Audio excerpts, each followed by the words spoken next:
Mainitong na pagbati sa mga mamumuo gikan sa Mindanao.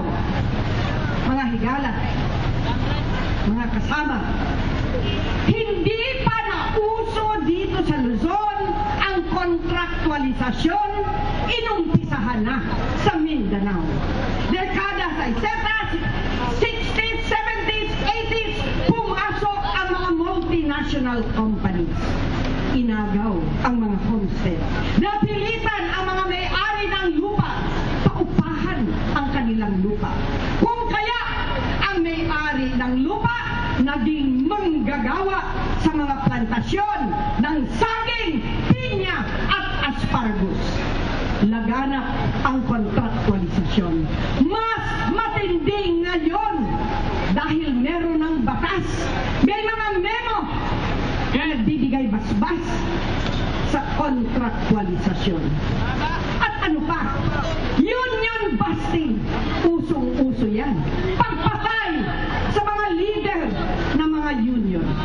Halimbawa, sa Franklin Baker, umpisa na naman ang pagtanggal ng mga trabahante. Sumibro, multinational, binuwag ang union ng mga manggagawa. Kahit ang RMN Davao, 2 beses na nanalo sa kanilang negotiation. Hanggang ngayon, hindi pa rin pinapatupad. Marami pang mga halimbawa ng pagbuwag ng union na tanging sandata ng mga manggagawa para magkaroon ng boses at ipaglaban ang kanilang mga karapatan. Pero hindi lamang kontraktualisasyon ang problema sa Mindanao. Militarisasyon. Ginagamit ang mga sundalo ng Estado para buwagin ang mga picket lines at iharas ang mga leaders ng union.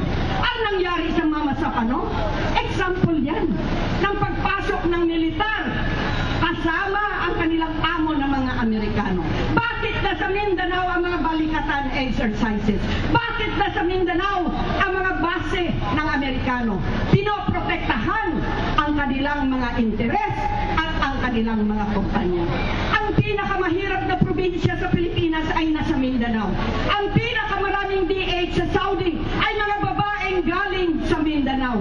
Sila ang pinaka-vulnerable sa abuso, contract substitution, hindi pagkakain ng maayos, rape, at iba pang mga anyo ng abuso at eksploitasyon. Kung kaya, dapat tayo ay sama-sama ipaglaban ang ating mga karapatan, kontraktualisasyon, ibasura.